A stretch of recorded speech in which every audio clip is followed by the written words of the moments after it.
नमस्कार, मैं हूं मृत्युंजय कुमार झा और अगले आधे घंटे तक कमोडिटी मार्केट पर सबसे बड़ी खबरें जारी है।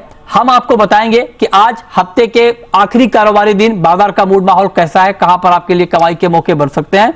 आज की चर्चा में हमारे साथ मेहमानों का एक खास पैनल जुड़ रहा है।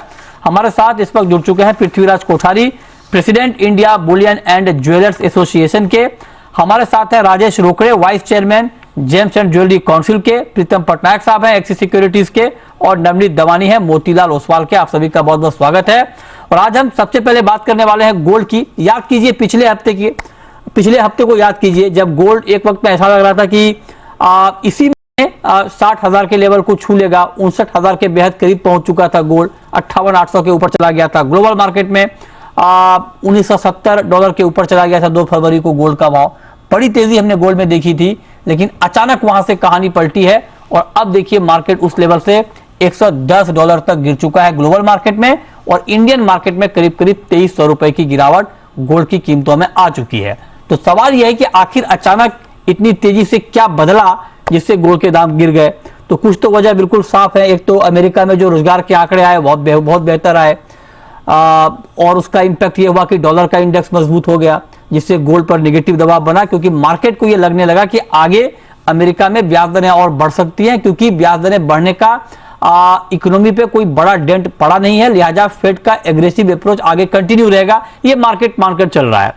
तो कोठारी जी, मेरा अब आपसे सवाल ये होगा सर, क्या जो मार्केट ये मानकर चल रहा है कि फेड आगे भी दरें बढ़ाएगा, ये मानना मार्केट को और नीचे गिराएगा सर गोल्ड को?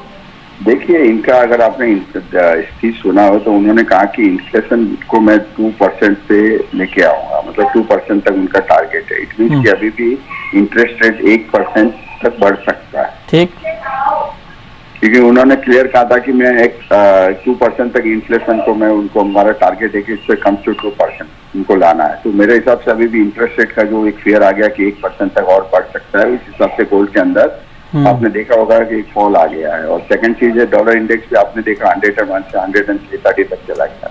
तो वो उस हिसाब से गोल्ड को रिलेटेड है, उसके साथ साथ में गोल्ड चलता है।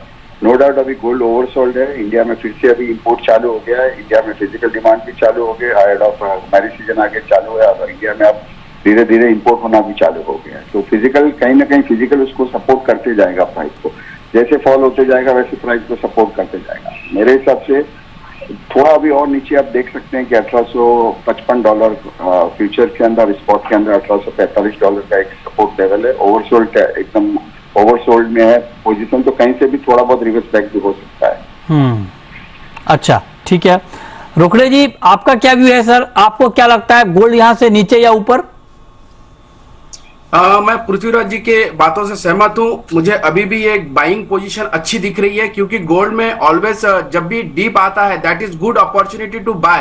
अभी भी अगर आप देखेंगे गोल्ड को पॉजिटिव क्यों मैं कह रहा हूं, क्योंकि उसके पीछे 2-3 कारण है। उसमें से पहला एक कारण ऐसा है कि चाइना की जो इकोनॉमी है अभी गोइंग अप हो रही है, मतलब ओपन अप हो रही है। तो करीब करीब चाइना जो सबसे ज्यादा इंपोर्ट करता है वो 1400 टन के आसपास उनका इंपोर्ट रहता था वो, और ज्यादातर अभी उनकी जो सिटीज थी कोविड के वजह से बंद थी, तो वो उनका इंपोर्ट बढ़ने की पूरी संभावना है।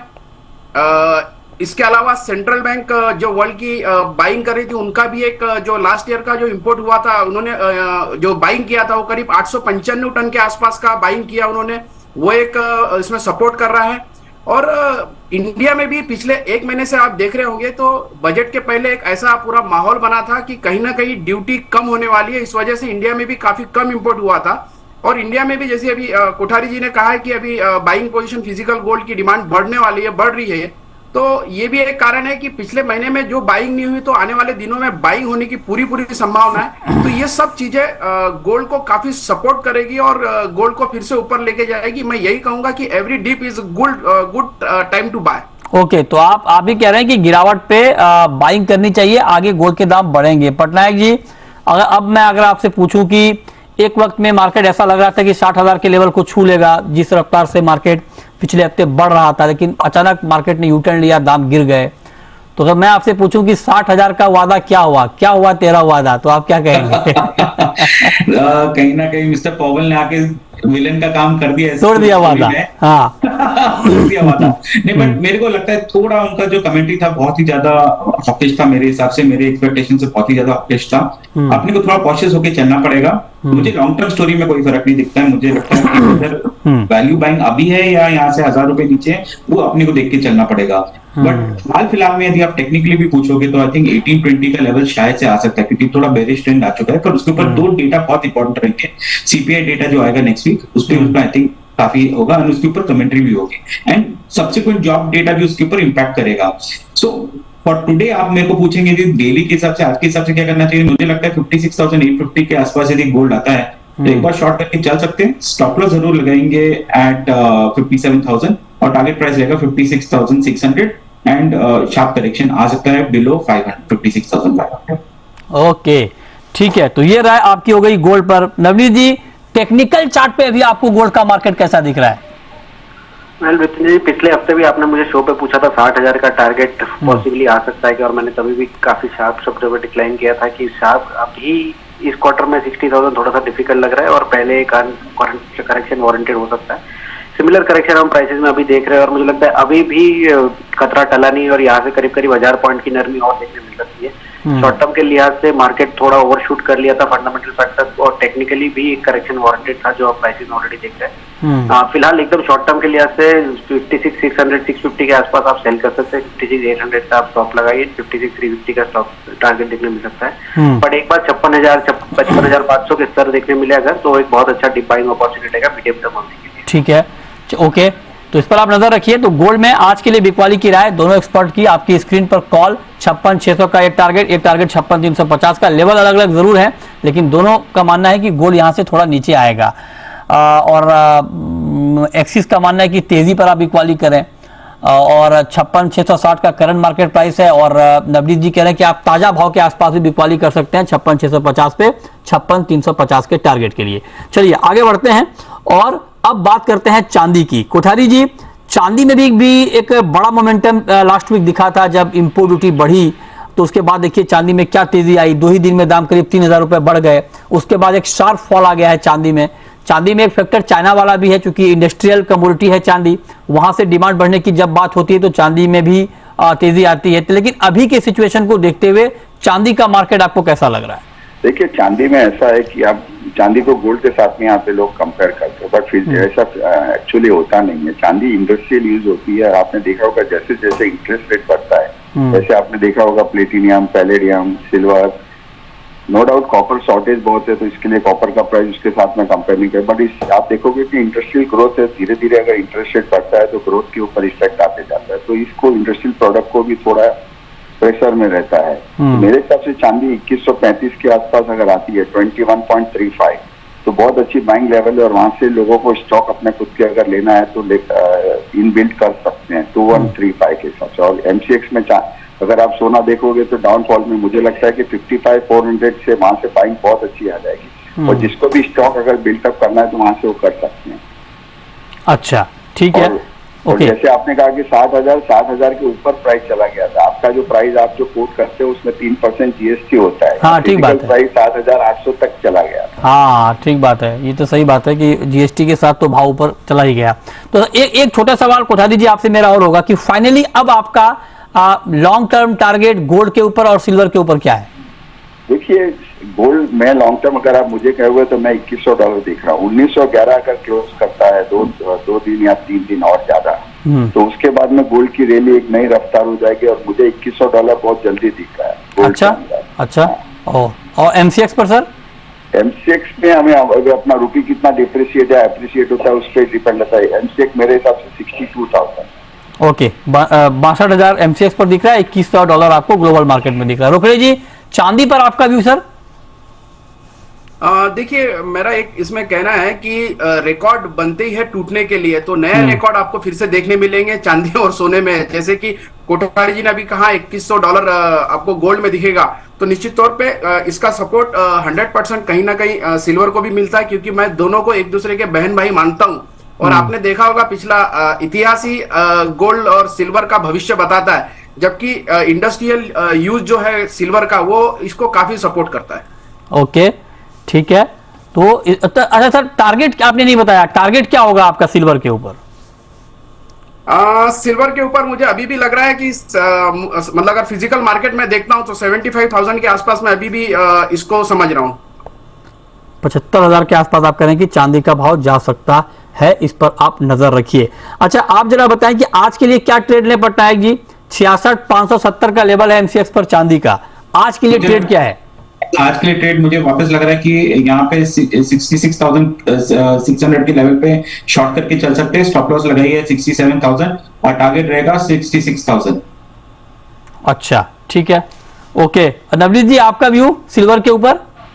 मुझे सिल्वर में भी अच्छा करेक्शन देखने मिल रहा है और पूरे मेटल स्पैक में अच्छा करेक्शन देखने मिल रहा है। और जैसे कोठारी जी ने भी बताया कि सिल्वर और लार्जली एक इंडस्ट्रियल मेटल जैसे बिहेव कर रहा है, तो मुझे लगता है करेक्शन थोड़ा सा और गहरा सकता है और आपको 65,500 65,700 तक के भी स्तर देखने मिल सकते हैं। तो सेल ऑन रैली अगले 2-3 दिनों के लिए रह सकता है सिल्वर में मोमेंटम। ठीक है, एक छोटा सवाल कोठारी जी मेरा आपसे और होगा सर, ड्यूटी इस बार के बजट में आप लोगों ने उम्मीद की थी कि कम होगी, लेकिन ऐसा हुआ नहीं, तो ग्राउंड पर अभी क्या इंपैक्ट दिख रहा है इंपोर्ट को लेकर के, क्योंकि ड्यूटी कम नहीं हुई है? अभी आज की जो आप देखोगे जो प्राइस फॉल हुआ उसमें बैंक इंपोर्ट कर रही है गोल्ड को। अच्छा, अब वो ड्यूटी पूरी एब्जॉर्ब हो गई है गोल्ड में। हाँ, सिल्वर में अभी भी थोड़ी भी डिस्पैरिटी है, क्योंकि सिल्वर 5% बढ़ने से जो ड्यूटी के ऊपर इफेक्ट आ गया था, जो ड्यूटी पहले 6,800 रुपया चल रही थी वो बढ़ के हो गई 9,400 रुपया। अच्छा, तो जो ड्यूटी का इम्पैक्ट आया अभी तक वो सिल्वर में नहीं आया। अगर आप एमसीएक्स देखोगे तो गोल्ड पैरिटी में चल रहा है और सिल्वर अभी भी डिस्काउंट में चल रहा है। सिल्वर अभी ड्यूटी 8,000 के करीब है, 9,200 की जगह पे 8,000 अभी ड्यूटी चल रही है, 8,100 चल रही है। तो सिल्वर अभी भी 1,100-1,500 रुपया डिस्काउंट में चल रहा है। ओके, ठीक है, चलिए, बहुत शुक्रिया कोठारी जी आपका, रोखड़े जी आपका हमारे साथ जुड़ने के लिए और गोल्ड सिल्वर पर अपना व्यू देने के लिए। छोटा सा ब्रेक होगा और ब्रेक के बाद हम आपको बताएंगे कि आज आपको क्रूड में क्या करना चाहिए, मेटल में क्या करना चाहिए और एग्री में कहां पर एक्शन है। इस पर बात ब्रेक के बाद आप बने रहिए हमारे साथ।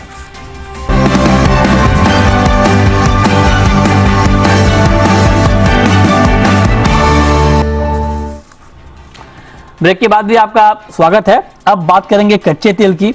वैसे तो आज हफ्ते का आखिरी कारोबारी दिन है, लेकिन क्रूड ने कल ही आखिरी कारोबारी दिन मान लिया था और आज बिल्कुल छुट्टी के मूड में। आप देख लीजिए स्क्रीन, 1 रुपए की तेजी, मतलब 6,423। बताइए, 1 रुपए की तेजी भी कोई तेजी है? और ग्लोबल मार्केट में बिल्कुल करीब करीब आधे % के आसपास की कमजोरी है। हालांकि पूरे हफ्ते क्रूड ने खूब काम किया है, 5% की तेजी आई है कच्चे तेल में, लेकिन हफ्ते के आखिर आते आते कच्चा तेल बिल्कुल शांत होता हुआ दिख रहा है। तो अब जरा आप बताइए पटनायक जी कि ये शांति क्यों है क्रूड में? शांति इसलिए क्योंकि जितने भी फैक्टर्स थे पॉजिटिव, आई थिंक वो मोरलेस फैक्टर्ड हो गए हैं। वन, एक तो वो बहुत इंपॉर्टेंट चीज है। सेकेंडली, क्लियर डायरेक्शन नहीं है। मार्केट ये डिसाइड नहीं कर पा रहे कि रिसेशन आने वाला है या नहीं आने वाला है, डिमांड डिस्ट्रक्शन है या नहीं है। चाइना का ओपनिंग आप देखिए, उनका इन्फ्लेशन अभी भी थोड़ा सॉफ्टर आया है, तो इंडिकेशन ऐसा है कि जो जिस हिसाब से पिकअप एक्सपेक्टेड थी चाइना में वो नहीं है, एंड उस हिसाब से इसलिए हम लोगों ने थोड़ा स्लो डाउन देखा है क्रूड में। मुझे लग रहा है कि थोड़ा बिकॉज इन्वेंट्री ट्रैप आप देखिए वो थोड़ा पॉजिटिव नहीं था क्रूड ऑयल प्राइसेस के लिए, तो थोड़ा जैसे इक्विटी मार्केट डायरेक्शन पकड़ेगा तो कहीं ना कहीं थोड़ा सेंस ऑफ कॉन्फिडेंस या लैक ऑफ कॉन्फिडेंस, यदि दोनों ही चीज आएगा तो उसके हिसाब से प्राइस मूवमेंट हो सकता है। अच्छा, टेक्निकली आप मेरे को पूछोगे तो मुझे लगता है कि 6,480 लेवल्स पे एक बार शॉर्ट करके चल सकते हैं। स्टॉप लॉस रहेगा 6,530 का और टारगेट प्राइस रहेगा 6,400। आप कह रहे हैं कि बेचें क्रूड, ठीक है। अच्छा, नवनीत जी, आपको भी लगता है बेचना चाहिए कच्चा तेल? मुझे फैक्टर जैसे पटनायक ने बताया काफी हद तक प्ले आउट हो चुके हैं और बहुत सीमित दायरों में कारोबार हो रहा है क्रूड के अंदर। आप देखिए 6,050 ऑन द लोअर साइड और 6,500 ऑन द हायर साइड, करीब करीब 2 महीने से यही रेंज में कारोबार हो रहा है। मुझे लगता है अभी अब higher band of the range की तरफ है और फंडामेंटल ट्रिगर्स मिसिंग है, तो एक बार करेक्शन फिर से आ सकता है जो कि 6200 6250 भाव को ला सकता है। ओके, 6440 के आसपास सेल करिए, 6250 के टारगेट की। ठीक है, तो ये राय आपकी हो गई कच्चे तेल के ऊपर। अब आते हैं मेटल पे, और मेटल में आज दबाव है, कमजोरी है मेटल में। आप देखें तो ओवरऑल जो मेटल के आज सौदे हैं वहां पर एक नरमी का माहौल बनता हुआ दिख रहा है। अच्छा पटनायक जी, ये बताइए कि ये चाइना वाली बात बार बार होती है और उससे मार्केट थोड़ा सा मजबूती फील करता है, लेकिन वो टिक नहीं पाता है। तो चाइना में डिमांड बढ़ भी रही कि नहीं बढ़ रही है, कि सिर्फ खबर आएगी कि चाइना में डिमांड बढ़ने वाली है? देखिए, चाइना एक बहुत ही ओपेक इकोनॉमी है। उसमें क्या स्टोरी आती है और उसके ऊपर बात क्या प्ले होता है कहना बहुत मुश्किल होता है। पर एक चीज है, वहां का गवर्नमेंट जो माइंडसेट बनाता है वो कहीं ना कहीं इकोनॉमी में ट्रांसलेट हो ही जाता है। ठीक है। और गवर्नमेंट का माइंडसेट ये है कि उनको तेजी करना है, उनको वहां पे कहीं ना कहीं डेवलपमेंट करना है। और फेवरेट चीज चाइना का है इंफ्रास्ट्रक्चर, और वो इंफ्रास्ट्रक्चर पे फोकस करेंगे तो मेटल पे कहीं ना कहीं उसका इम्पैक्ट आ ही जाएगा। स्लो स्टार्ट है पर लंबा रेस है ये। इमीडिएटली इसको 100 मीटर न समझिए, जिस हिसाब से स्पीड पे पकड़ना भागना चाहिए तो वो भागना शुरू किया नहीं उन्होंने, बट मुझे लगता है कि ओवर पीरियड वो आएंगे। ठीक है, ठीक है। तो ये चाइना को अच्छा सुझाव आप दे रहे हैं। डायरेक्ट भी बात करिए, सिर्फ फोन करके बताइए वहां के प्राइम मिनिस्टर को कि कुछ काम ठीक से किया जाए। अच्छा, अब कॉपर पर आपका व्यू नवनीत जी? वेल, जैसे आपने पूछा चाइना के ऊपर सवाल, तो काफी हद तक चाइना ने मेटल्स ने बहुत जल्दी डिस्काउंट कर लिया था चाइना प्री ओपनिंग को, और करीब करीब 10 से 15% की रैली हमने जैन की शुरुआत में देखी। Largely China by nature bargain hunters है, और जब तक करेक्शन नहीं आता या जब तक प्राइस निचले लेवल पे नहीं मिलता है वो लोग एंट्री नहीं करते। मुझे लगता है यहाँ पर से थोड़ा और नीचे आपको मिल सकता है कॉपर 765 760 के रेट में, वहां पर बाइंग की होती है। फिलहाल के लिए सेंड कर सकते हैं। शुक्रिया नवनीत जी आपका, और पटनायक जी आपका जुड़ने के लिए, बताने के लिए कहां पर कमाई के मौके बनेंगे। छोटा सा ब्रेक के बाद देखिए कॉर्पोरेट रडार। नमस्कार।